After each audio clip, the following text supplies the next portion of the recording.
Assalamualaikum warahmatullahi wabarakatuh. Bismillahirrahmanirrahim. Alhamdulillahirabbil alamin.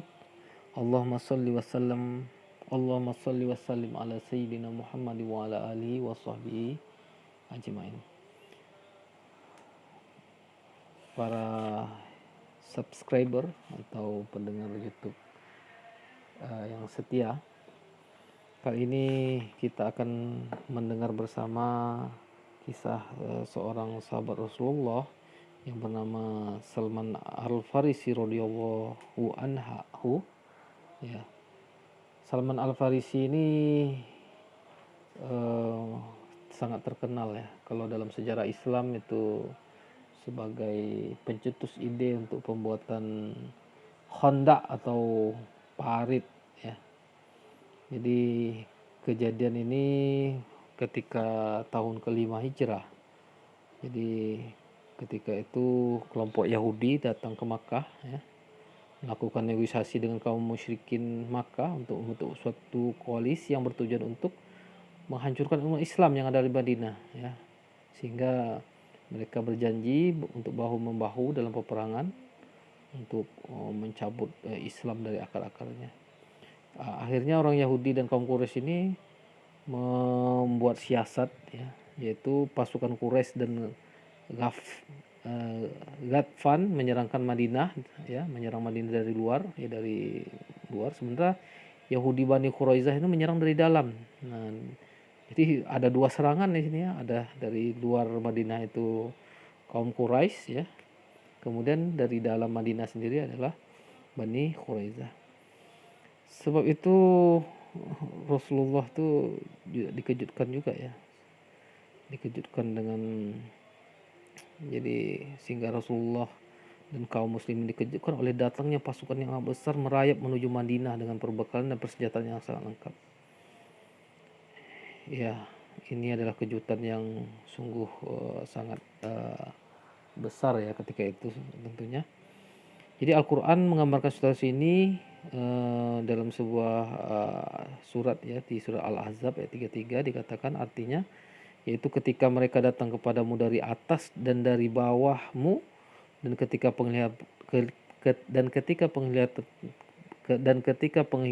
penglihatanmu terpana dan hatimu menyesak sampai ke tenggorokan dan kamu bersangka buruk terhadap Allah. Ini surah Al-Ahzab ayat 33. Surah Al-Ahzab itu ayat surah ke-33. Ini ayat ini adalah ayat ke-10. Jadi 24.000 pasukan ya yang dikerahkan musyrik itu di bawah komando Abu Sufyan ya, dan Unayyah bin Hisn yang bergerak dari Makkah tentunya menuju Madinah. Nah, pasukan ini ternyata tidak hanya terdiri dari kabilah Quraisy ya, tetapi juga ada kabilah-kabilah yang lainnya yang punya kepentingan untuk menghancurkan Islam. Nah, sementara kaum muslim yang di Madinah ini kondisinya sulit. Jadi akhirnya Nabi Muhammad bermusyawarah. Nah, bagaimana untuk menghadapi kaum yang banyak ini ya, yang jumlahnya cukup banyak sekali ya. Bagaimana caranya? Nah, akhirnya ada musyawarah. Nah, itulah Salman Al-Farisi tampil naik ke bukit ya, melainkan pandangan dengan penuh selidik ke setiap penjuru ya. Kemudian didapatinya bahwa ternyata sekeliling Madinah itu dibentengi oleh gunung-gunung dan bukit bebatuan. Tetapi ada juga areal terbuka yang menganga lebar yang akan membuat pasukan musuh itu mudah masuk ya. Artinya Madinah itu dikelilingi bukit, perbukitan, tapi ada sebuah jalur atau sebuah jalur yang agak menganga yang bisa bebas gitu, jadi tidak melalui bukit. Jadi Salman ini adalah orang Persia. Jadi di negerinya itu strategi perang itu ada yang sedikit berbeda ya. Karena waktu itu memang bangsa Arab tidak mengenal taktik ini. Cuma Salman memperkenalkannya karena dia memang dari Madinah. Taktiknya itu adalah untuk menggali parit yang meliputi semua areal terbuka di sekitar Madinah. ya. Jadi tentunya Allah Maha tahu bagaimana nasib Islam dan kaum muslimin dalam peperangan itu, ya. Kalau seandainya tidak menggali parit. Inilah qadarullah, ya, qadarullah. Allah mengilhamkan, ya, kalau saya bilang bisa mengilhamkan Salman Al-Farisi untuk mengemukakan ide ini. Para pendengar yang berbahagia, yang insya Allah yang dimuliakan oleh Allah Subhanahu wa taala. Jadi dengan setelah parit ini terbentuk, ya tidak ada lagi pilihan kecuali memang pasukan Abu Sofyan yang tadi, yang dengan pasukan-pasukannya ini, ya akhirnya terhenti, ya,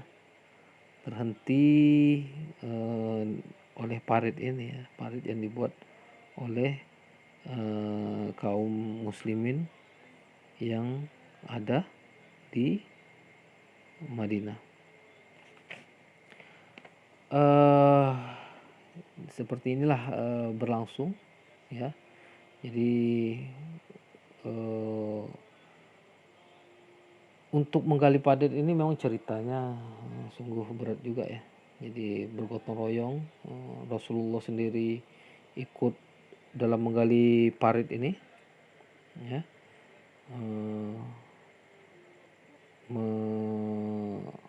Menggali parit ini. Jadi Nabi Muhammad menggali dengan tembilang, ya. Salman ini kuat juga, ya. Salman kuat, ikut juga. Jadi Salman adalah seorang yang gagah, tegap postur tubuhnya dan besar tenaganya. Dengan sekali hantam ia mampu membelah batu yang menjadikan berkeping-keping, namun ia tampak tak berdaya terhadap batu keras, ya.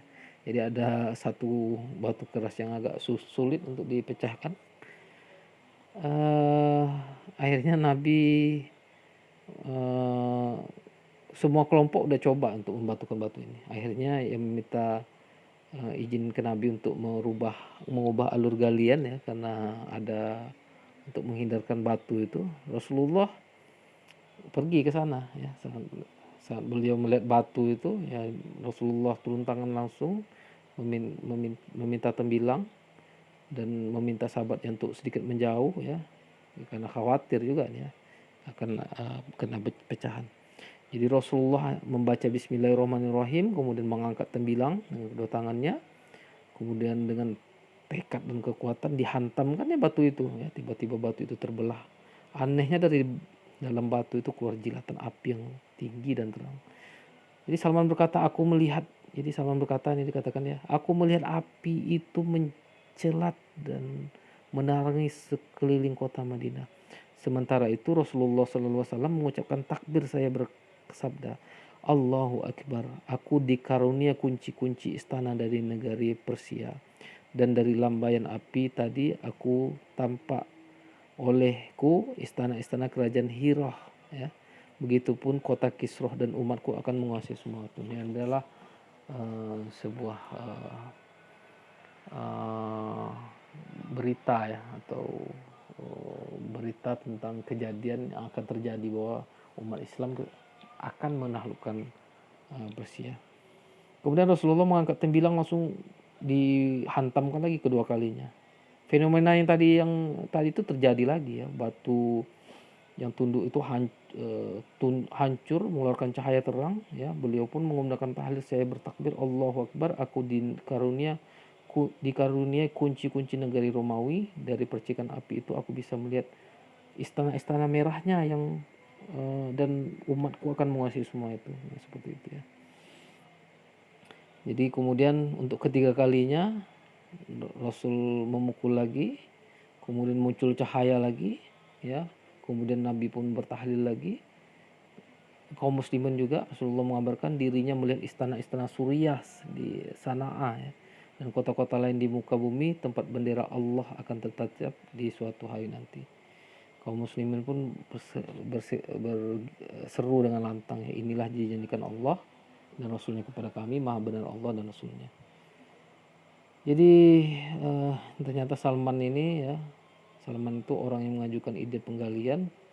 Ia juga bertugas mengajukan batu ya, yang memancarkan dengan beberapa riset gaib tadi ya, sehingga membawa Rasulullah untuk ikut untuk memecahkan batu tersebut. Sehingga dari kisah penggalian ini ternyata ada kabar gembira ya, bahwa ketika itu umat Islam sedang dalam keadaan terpuruk ya, hanya bisa bertahan di Madinah, tetapi dikasih berita besar ini ya. Ini merupakan suatu kabar gembira dan juga pemompa semangat juga bagi kaum muslimin yang saat itu berada di sana. Jadi ini dikatakan ya, ialah Salman, ia tengah duduk di bawah pohon rindang dekat rumahnya di Madain. Jadi ia bercerita kepada rekan-rekannya tentang petualangan menakjubkan dalam mencari kebenaran. Jadi ini di masa setelah Rasul wafat ya, ini di Madain ya. Jadi Salman ini sempat tinggal di Madain, kemudian dia menceritakan lagi bagaimana proses keislamannya. Jadi ceritanya seperti ini ya. Jadi Salman meninggalkan kekayaan dari ayahnya melimpah ya, menunjukkan dirinya ke dalam dunia yang penuh kesulitan ya, dalam mencari kebenaran. Jadi dalam pencarian itu ya ia dijual di pasar budak saat mencari jalan kebenaran. Sampai akhirnya menemui Rasulullah dan menyatakan keislamannya. Jadi dikatakan oleh Salman, aku berasal dari desa Ji, wilayah Isfahan. Ayahku seorang tetua di sana, kata Salman. Di antara semua orang, aku yang paling disayangi. Aku pun membaktikan diri dalam agama Majusi. Jadi agamanya adalah agama Majusi waktu dahulu ya, sebelum masuk Islam. Jadi dikatakan aku pun membaktikan diri dalam agama Majusi dengan penuh kesungguhan hingga aku ditugaskan sebagai penjaga api peribadahan yang kami nyalakan agar tidak sampai padamnya. Ayahku memiliki sebidang tanah. Suatu hari aku disuruh ke sana. Dalam perjalanan ke tempat tujuan, aku melewati sebuah gereja Nasrani. Ku dengar mereka sedang sembahyang. Aku masuk untuk melihat apa yang mereka lakukan. Aku kagum ketika cara mereka sembahyang. Ini lebih baik dari agama Majusi yang aku anut selama ini, kata Salman dalam hatinya. Kemudian Salman lagi menceritakan lagi, aku berada di gereja itu sampai matahari terbenam. Aku tidak ke ladang sebagaimana yang diperintahkan ayahku, dan tidak juga pulang hingga ayah mengirimkan orang untuk menyusulku. Karena agama mereka menarik perhatianku, kutanyakan kepada orang Nasrani itu dari mana asal usul agama mereka, dan mereka menjawab dari negeri Syam. Jadi ini adalah informasi yang didengar dari orang-orang di sana ya. Jadi ceritakan lagi, jadi ketika pulang diceritakannya ke ayahnya apa yang dilihatnya. Jadi diceritakannya ya, kemudian terjadi perdebatan, ayahnya marah sehingga Salman pun dirantai ketika itu. Kemudian Salman mengirimkan kabar kepada orang-orang Nasrani ya, bahwa dia ingin menganut agama Nasrani. Ya, diceritakan di sini oleh Salman, aku meminta mereka mengabariku jika ada rombongan dari Syam yang datang. Aku akan ikut mereka saat mereka pulang ke Syam. Ya. Permintaan itu dikabulkan ternyata. Ya. Kemudian kata Salman lagi, aku putuskan rantai mengikatku keluar dari kurungan dan bergabung dengan rombongan itu menuju Syam. Ya. Jadi sesampainya di sana ditanyanya ya kepada ahli agama mereka tuh, mereka menjawab katanya kan. Jadi Salman ini menanyakan siapa yang ahli dalam agama itu. Jadi dijawabnya uskup, pengurus Brawijaya. Kemudian Salman menemuinya ya, diceritakannya keadaannya, kemudian ia tinggal di sana menjadi pelayan gereja tersebut, sembahyang dan belajar. Nah, namun diperhatikan Salman ini ternyata uskup itu orangnya buruk dalam agamanya. Dikumpul-kumpulkan sedekah oleh uskup tersebut dari warga yang semestinya dibagikan, tetapi disimpannya untuk kepentingan pribadi. Kemudian setelah uskup itu meninggal, diangkat lagi dengan orang lain sebagai gantinya. Nah, kata Salman, aku tidak pernah menjumpai orang lain yang lebih taat beragama, lebih mencintai akhirat, dan lebih zuhud dari dunia. Nah, seperti itu ya. Jadi kata Salman juga, aku sangat mencintainya. Jadi uskup yang baru ini, yang lebih baik daripada yang sebelumnya tadi, belum pernah aku mencintai seorang sebesar ini kecuali kepadanya, kata Salman. Saat tiba baginya untuk meninggalkan dunia, aku pun bertanya kepadanya. Jadi ketika mau meninggal, yang uskup yang kedua tadi, ditanyanya, kata Salman, Tuhan tahu kematian akan segera menjemput. Lalu sepeninggal Tuhan, apa yang harus aku perbuat, kata Salman. Kepada siapa aku harus belajar? Kata uskup tadi, anakku, aku tidak mengenal satu orang pun di dunia ini yang menunaikan agama sepertiku, kecuali satu orang, ya, dia tinggal di Mosul. Nah, dari berita ini setelah uskup tadi wafat, pergi ke Mosul. Jadi Salman pergi ke Mosul, dicarinya pendeta yang tadi disebutkan. Kemudian diceritakannya lagi bahwa dia tinggal bersama dengan jadi aku tinggal bersamanya cukup lama, katanya, maksudnya kepada uskup yang sebelumnya, hingga meninggal. Dan sebelum meninggal, dia bertanya kepada siapa aku harus berguru. Ia menunjuk eh, kepada ahli di Nasibin, ya.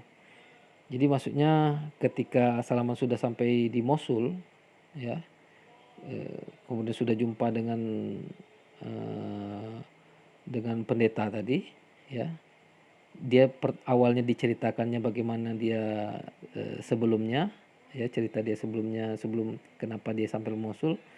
Kemudian ketika dia tinggal di sana, sebelum meninggal yang pemuka agama yang di Mosul ini, ditanyanya, kalau kepada siapa lagi aku harus berguru, katanya. Jadi pemuka agama yang di Mosul ini berkatakan, dia menunjuk lagi kepada seorang ahli ibadah di Nasibin, ya. Nah, kemudian Salman datang ke Nasibin, kemudian diceritakan keadaannya, tinggal dia dengan cukup lama, hingga yang di Nasibin ini juga meninggal dunia.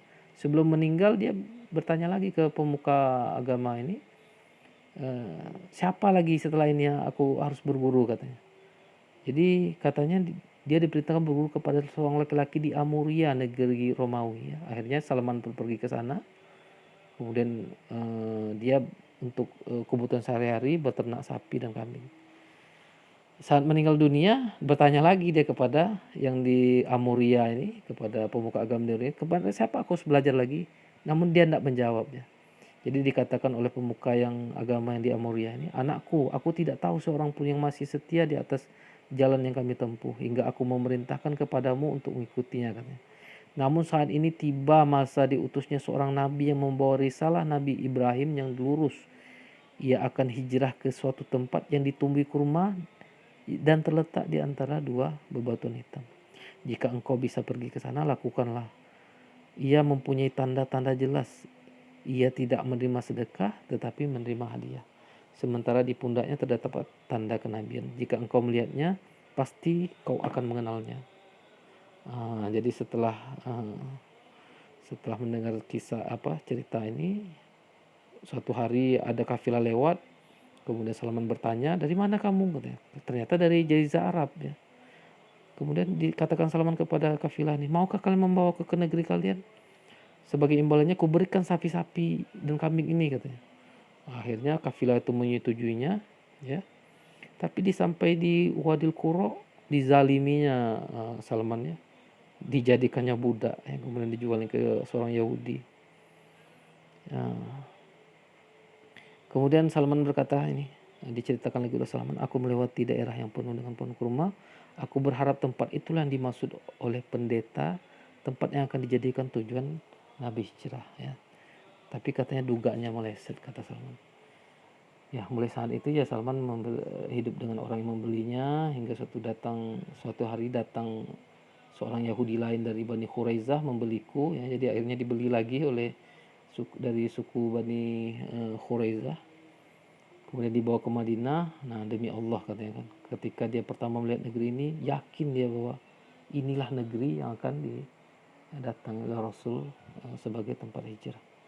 Akhirnya Salman hidup ya bersama dengan tuannya ini di Bani Quraizah, sampai Allah mengutus Rasul datang ke Madinah, singgah di Bani Amr ibnu Auf di Kuba ya. Jadi diceritakan Salman nih bahwa dia di atas pohon kurma, majikannya di bawah kan. Nah, jadi seorang Yahudi datang katanya, ternyata ia sepupu majikan Salman ya. Datang membawa kabar, katanya kata yang orang membawa kabar ini, celakalah Bani Kailah katanya. Mereka berkerumun mengelilingi seorang laki-laki di Kuba. Ia datang dari Makkah dan mengaku sebagai nabi. Nah, ketika mendengar berita ini ya bergetar itu Salman, karena dia memang sedang mencari nabi yang diceritakan oleh pemuka agama yang sebelumnya ia belajar itu, sehingga dia berguncang ya, hampir saja dia jatuh menimpa kemajikannya dia. Akhirnya dia turun, ditanya kepada orang tadi, apa yang Tuhan katakan, ada berita apa? Malah majikannya marah, malah memukul Salman. Apa mau Salman, sana kerja katanya. Jadi disuruhnya kerja. Jadi akhirnya dia kerja karena dia waktu itu statusnya sebagai budak. Jadi hari pun mulai petang katanya, kata Salman ya. Jadi disebutkan di sini Salman mengumpulkan apa yang dipunya, berangkat ke Kuba. Jadi dia pergi ke sana, ditemuinya Rasulullah ya. Dilihatnya Rasulullah bersama sahabatnya. Kemudian dikatakan, kata Salman, kalian orang asing yang tentu membutuhkan bantuan. Saya punya makanan, saya siap untuk sedekah, kata Salman. Setelah mendengar keadaan kalian, saya pikir kalian sangat layak menerimanya, kata Salman. Lalu ditaruhnya makanan yang dibawanya itu. Rasul pun berkata kepada sahabatnya, makanlah dengan menyebut nama Allah. Sedang beliau diam ya, tangannya tidak terulur, tidak diambilnya ya. Karena memang Rasul itu tidak menerima sedekah. Wah, ini tepat dengan ciri-ciri yang dikatakan oleh pemuka agama yang terakhir ditemui oleh Salman sebelum ia dijual menjadi budak.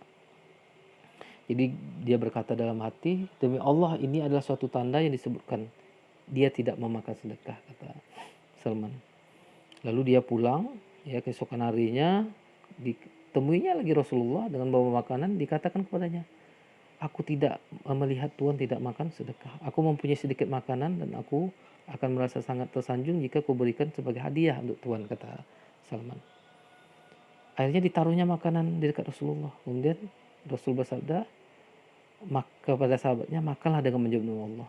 Ya, makanlah dengan menyebut nama Allah. Ya, Rasul pun ikut makan. Mulailah tambah keyakinan Salman bahwa inilah orangnya, ya, nabi terakhir yang diceritakan oleh pemuka agama yang dia belajar dengannya sebelum dia menjadi budak. Jadi selang berapa kemudian datang lagi Salman menemui Nabi yang saat itu sudah yang di pemakaman Baqi, katanya sedang mengiringi jenazah. Jadi para sahabat mengiringi di samping Rasul ketika itu. Waktu itu kata Salman, dia memakai 2 lembar kain, satu dipakainya untuk sarung dan satu untuk baju. Salman mengucapkan salam kepadanya lalu berputar. Dia mau melihat nih, katanya kan diceritakan bahwa sebelumnya dikatakan ada ciri-ciri kenabian, tapi Nabi tahu maksudnya, langsung disingkapnya pakaiannya di pundaknya hingga nampak tanda yang dicari oleh Salman tadi. Melihat itu Salman makin yakin, kemudian merangkul, mencium sambil menangis haru ya. Allahumma sholli wa sallim ala sayyidina Muhammad. Jadi duduk di hadapannya Salman, diceritakannya kisahnya ya. Kemudian dia masuk Islam, tapi ya karena statusnya ketika itu masih budak, jadi dia tidak bisa ikut perang Badar dan Uhud ya. Suatu hari Rasul memanggil Salman ya. Katanya buatlah mukatabah ya. Mukatabah itu artinya perjanjian antara budak dengan tuannya untuk memerdekakannya dengan membayar sejumlah uang tebusan. Jadi kata Nabi, buatlah mukatabah dengan tuanmu agar ia bersedia membebaskanmu dengan uang tebusan, kata Rasul. Maka Salman pun meminta mukatabah kepada majikannya ya, sebagaimana yang diperintahkan Rasulullah. Kemudian Rasul juga meminta sahabat yang lain untuk membantu Salman ya. Akhirnya Allah membebaskan Salman dari perbudakan sehingga dia menjadi muslim merdeka. Nah, itulah dia kisah dia ya, sehingga ia sampai pada perang Khandaq ini ya.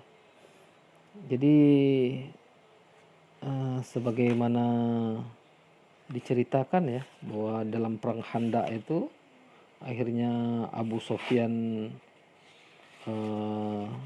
tertahan ya di depan Muluk Khandaq. Akhirnya ia berkemah, tapi akhirnya Allah Maha tahu ya, akhirnya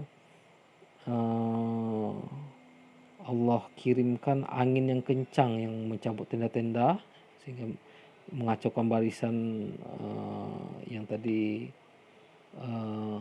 orang-orang musyrik dari Mekah ya. Akhirnya ya kocar-kacir akhirnya pulang. Jadi memang perang Khandaq ini kedua pasukan tidak bertemu karena ada parit yang digali tadi, ide dari Salman Al-Farisi, dan ditolong juga Allah dengan angin yang kencang sehingga akhirnya kedua pasukan tidak perlu bertemu, tapi mereka sudah kocar-kacir oleh angin yang tentunya angin ini adalah kekuasaan Allah untuk menghadirkannya sehingga mereka akhirnya pulang ke Makkah seperti itu. Jadi seperti itulah kisah tadi Salman menceritakan kisah dirinya, bagaimana dia mencari kebenaran dari Persia tadi ya, Farisi Persia, jalan hidupnya menemui orang-orang pemuka-pemuka agama yang saat itu memang berlaku syariat Nabi Isa ya, sebelum kedatangan Nabi Muhammad. Kemudian ia sempat menjadi budak. Nah, diceritakan di sini ya, tekad apa sebenarnya manusia agung seperti apa ya Salman ini sehingga dia bisa mengalahkan semua kesulitan ya.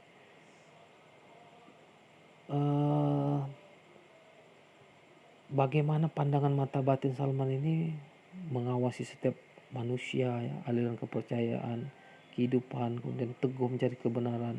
Kemudian setelah kebenaran itu didapat ya, teguh ya, sehingga dengan kebenaran itu yaitu dengan agama yang dibawa oleh Rasulullah SAW.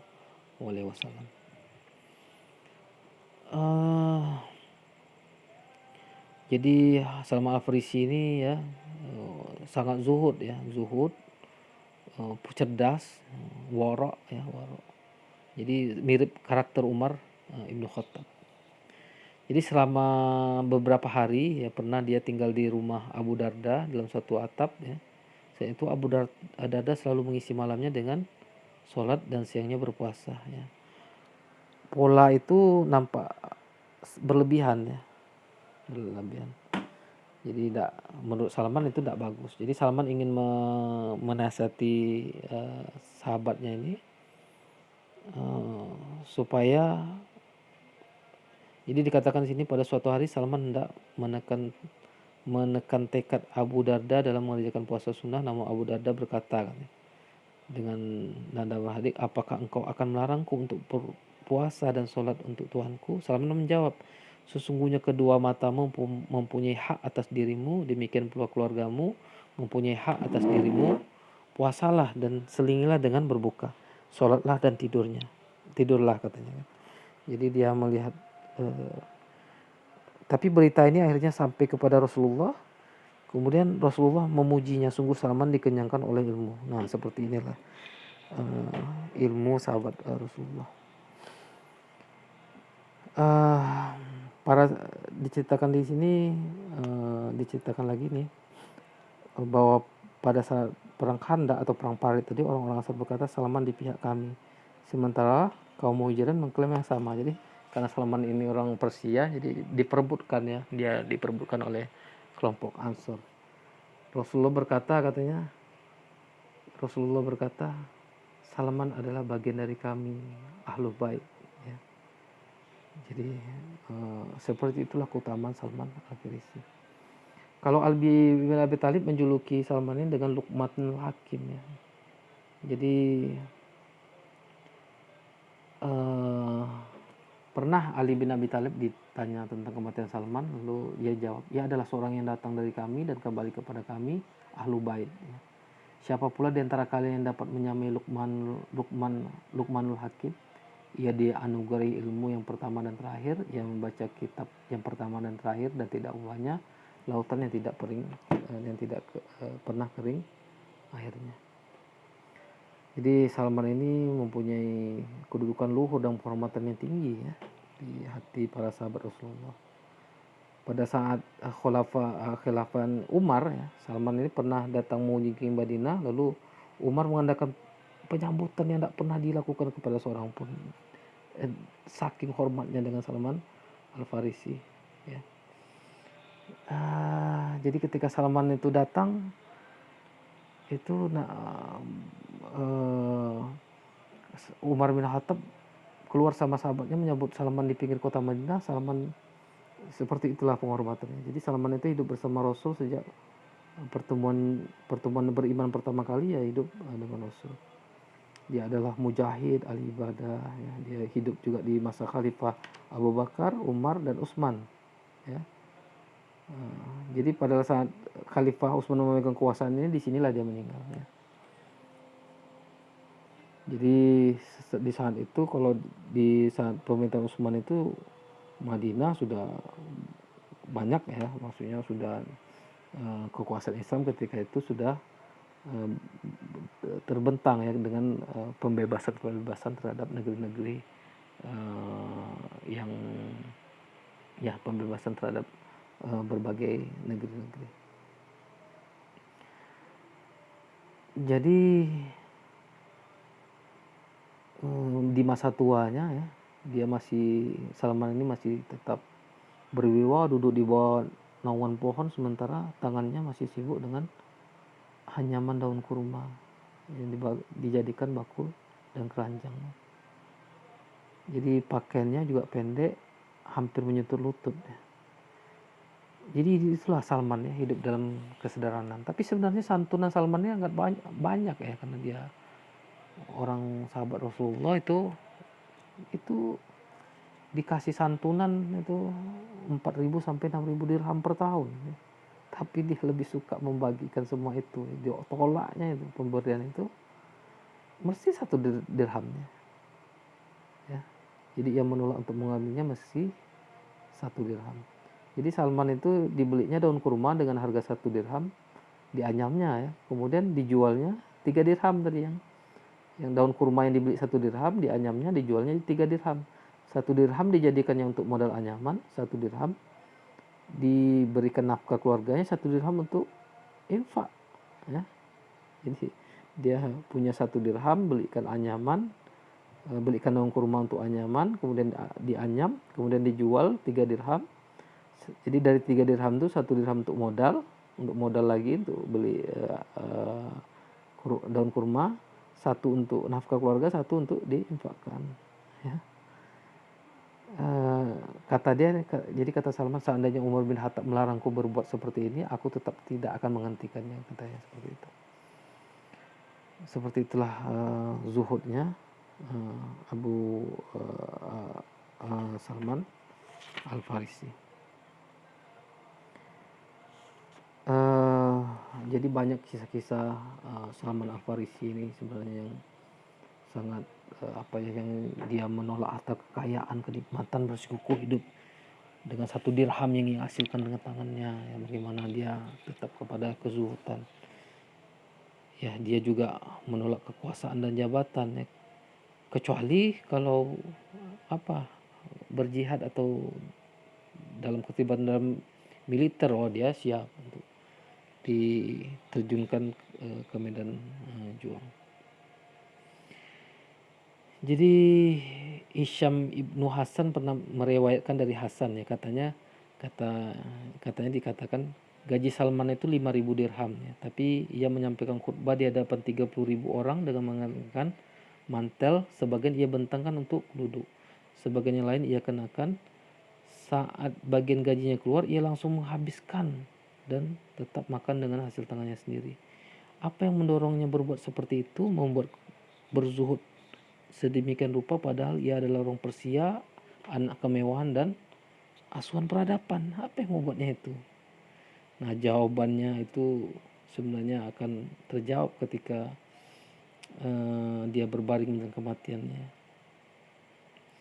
Jadi Sa'ad bin Abi Waqqas ketika datang menjenguk Salman, ya, Salman menangis. Ya. Apa yang membuat menangis wahai Abdullah, katanya. Jadi ini adalah panggilan Salman. Abdullah itu anaknya. Jadi kalau kebiasaan orang Arab itu panggilan termasuk panggilan kehormatan adalah dengan mengatakan menisbatkan nama anaknya. Jadi wahai Abdullah, katanya. Lalu Salman menangis, katanya kan. Apa yang membuat menangis wahai Abdullah, Abu Abdullah, padahal tidaklah Rasulullah SAW wafat kecuali beliau ridho terhadapmu, tanya Sa'ad tadi. Jadi dijawab oleh Salman Al-Farisi, demi Allah aku tidak menangis karena takut akan mati atau tamak akan dunia, namun Rasulullah mengikat sebuah janji dengan kita. Beliau bersabda, hendaklah kalian mengambil dunia ini dengan kadar bekal seorang musafir, sementara aku lihat begitu banyak perbekalannya, kata Salman. Semenjak mati dia bilang banyak, masih banyak perbekalannya, katanya. Saat pun aku melihat sekeliling Salman tidak ada apapun, ya, kecuali sebuah mangkok dan baskom. Lalu aku berkata kepadanya, wahai Abu Abdullah, berikanlah kami sebuah pesan yang akan selalu kami kenang dari dirimu. Jadi kata sama Apresi, wahai Sa'ad, ingatlah Allah dalam penderitaanmu dan keputusanmu saat kau menghukumi dan tanganmu saat kau membagi. Jadi jiwa Salman itu masih merasa kaya walaupun dia hanya punya mangkok dan baskom tadi, ya. Masih dibilangnya kaya seperti dengan harta yang seperti itu. Jadi pesan Rasulullah ini memang yang katakan tadi, bahwa Rasulullah bersabda, hendaklah kalian mengambil dunia ini dengan kadar bekal seorang musafir. Ini memang dipegangnya bahwa dia dipegangnya sampai ia mati. Bahkan dengan harta yang tadi disebutkan, ya, dia masih mengira, ya, yang mangkok tadi, ya, mangkok dan baskom untuk minum dan meruduk tadi, dia masih mengira dirinya dalam kemewahan, ya. Jadi memang seperti itulah kezuhudan dari Salman. Jadi dia pernah juga menjabat gubernur di Madain, ya. Tapi tak berubah juga hidupnya, masih dia menolak gaji rutinnya, ya. Dia tetap makan dengan tangannya sendiri, ya. Ditolaknya gaji rutinnya, ya. Ya pakaiannya ya selai mantai dan ya seperti itulah, ya. Jadi suatu hari dikisahkan, ini kisahnya juga sangat bagus sekali untuk sebagai pembelajaran, ya. Suatu hari sangat tengah berjalan, Salman berjumpa dengan seorang lelaki dari Syam, ya. Jadi lelaki Syam tadi membawa pikulan tin dan kurma. Pikulan itu ternyata membuat laki-laki tadi letih dan menderita, ya. Dilihatnya Salman tadi, ya, diputuskannya, diletakkannya pikulannya di pundaknya dan setelah tambahnya, ya. Jadi dikatakan sini tiba-tiba ia melihat seorang laki-laki miskin sehingga ia memutuskan untuk meletakkan pikulan di pundaknya, dan setelah sampai di tujuan ia akan memberikan upah. Jadi dia nampak Salman yang nampaknya seorang miskin, ya, dia minta bantu lah, nanti akan dikasih upah. Jadi dikasihnya isyarat tempat tujuan di mana pikulan tadi dibawa, ya. Jadi Salman pun dipikulnya tuh berjalan beriringan, ya. Tapi sampai di perjalanan bertemu dengan seorang kelompok laki-laki yang memikul itu, ya. Lalu mengucapkan salam kepada mereka dan mereka segera membalas dengan penuh penghormatan, wa alal amir assalam, sejahtera dan salam sejahtera pula bagi Tuan Gubernur. Wal amiru salam, kata laki-laki dari Syam itu, heran ya.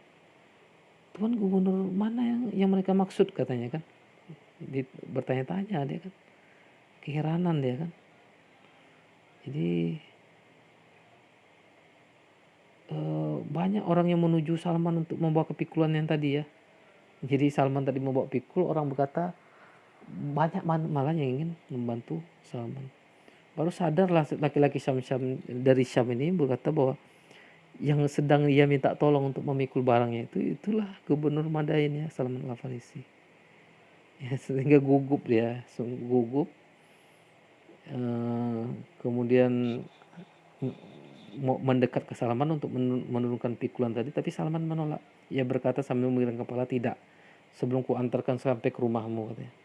Nah, seperti inilah. Jadi dia sudah menjadi gubernur, tapi dia masih tetap membaur dengan masyarakat, tetap mencari harta untuk kehidupannya dengan tangannya sendiri. Jadi pada kesempatan lainnya ditanya juga kepada Salman, apa yang membuatmu tidak menyukai kekuasaan? Salman menjawab, karena kekuasaan itu manis saat dikecap dan pahit saat harus berpisah. Suatu hari seorang sahabatnya datang juga melihat Salman ini sedang membuat adonan tepung sendiri ya. Ia pun bertanya, di mana pelayanmu? Kata sahabat tadi. Salman langsung menjawab, kami menyuruhnya melakukan sesuatu dan kami tidak suka memberinya dua pekerjaan. Jadi Salman walaupun punya pembantu, dia tidak hanya menyuruh, tidak memberatkan. Jadi ketika membicarakan rumahnya ya, kira-kira seperti apa rumah Salman tadi. Saat Salman membangun rumah bangunan yang ia sebut rumah ya, Salman selalu bertanya kepada tukang bangunan, bagaimana engkau akan membangunnya? Ya, kebetulan tukang bangunan itu cerdas juga. Dia tidak tahu Salman itu adalah seorang yang zuhud dan waro'. Ia menjawab ya, jangan takut, katanya, adalah bangunan yang menaungimu dari panas dan melindungimu dari dingin. Jika engkau berdiri, kepalamu akan menyentuh atapnya. Jika engkau berbaring, kakimu akan menyentuh dindingnya. Salman pun menjawab, ya kerjakanlah seperti itu. Nah, seperti inilah. Jadi karena tukang bangunan itu tahu dengan sifat Salman, ya dia membuat rumah sesuai dengan keinginan dari Salman. Jadi Salman tidak menyukai kenikmatan dunia ya. Kecuali katanya di sini suatu barang yang amat diharapkan dan dipentingkannya ya. Bahkan barang itu dititipkan kepada istrinya untuk disimpan baik-baik ke tempat tersembunyi dan aman ya. Ketika Salman itu sedang sakit ya, dipanggilnya istrinya untuk mengambil barang yang dititipkan dulu ya. Oh, kiranya barang berharga itu hanyalah seikat kesturi yang diperoleh dari penakutan Jalula dahulu ya. Barang itu sengaja disimpan untuk mewanginan sangat wafat nanti aja. Ternyata barang yang disimpan itu hanya wangian saja, itulah barangnya, jadi dipersiapkan untuk wafatnya. Jadi ketika Salman akan wafat ini ya, Salman meminta sang istri untuk mengambil secangkir air, ditabur kesturi dalam yang disuruh simpan tadi, ditabur kesturi ke dalamnya. Kemudian berkata kepada istrinya, percikan air itu di sekelilingku, sekadar hadir di hadapanku makhluk Allah yang tiada dapat makan tetapi gemar wewangian ya, seperti. Setelah itu sang istri memercikkan air di sekeliling suaminya yang tengah terbaring. Salman berkata kepada istrinya, tutuplah pintu dan turunlah. Perintah itu pun dituruti oleh istrinya. Tidak lama kemudian istrinya kembali masuk, tetapi didapatinya ruh yang berkah itu telah berpisah dari jasadnya dan meninggalkan dunia ya. Jadi ia bergabung, jadi di sini diceritakan ia bergabung di alam tinggi, ia terbang dengan sayap-sayap kerinduan, rindu memenuhi janjinya untuk bertemu dengan Rasulullah SAW dan dengan kedua sahabatnya Abu Bakar dan Umar serta kelompok kaum mulia lainnya dari golongan syuhada dan orang saleh. Jadi gejolak rindu yang begitu lama membuat Salman kehausan. Kini saatnya ia menumpahkan kerinduan dan menghilangkan rasa hausnya. Ya, demikianlah kisah sahabat mulia Nabi Salman Al-Farisi. dengan segala kezuhutannya, dengan segala perjuangannya mencari kebenaran Islam, tetap tunduk pada perintah Rasul dan memegang teguh ajaran-ajaran Nabi Rasul. Semoga ini menjadi pembelajaran kita, walaupun mungkin ya, mudah-mudahan ini menjadi pembelajaran kita, terutama mungkin saya sendiri, dan rasa-rasanya tidak mungkin kita bisa sampai setingkat level sahabat Salman. Setidaknya ya kita bisa mengambil sedikit pembelajaran ya dari kisah Salman ini, bagaimana keteguhan hatinya untuk mencari kebenaran dan kemudian teguh dengan kebenaran ini dan lebih mementingkan kehidupan akhirat. Saya kira demikian, semoga bermanfaat bagi kita semua. Dan tentunya kalau ada kata-kata silap dari saya mohon maaf. Kalau memang kisah ini dapat berguna bagi diri kita semua, tidak ada salahnya kalau kita bagikan juga kepada orang lain. Semoga orang lain juga dapat memetik pelajaran dari kisah ini sehingga menjadi amal-amal jariah bagi kita semua. Demikian saja, lebih dan kurang saya mohon maaf. Wabillahi taufik wal hidayah. Wassalamualaikum warahmatullahi wabarakatuh.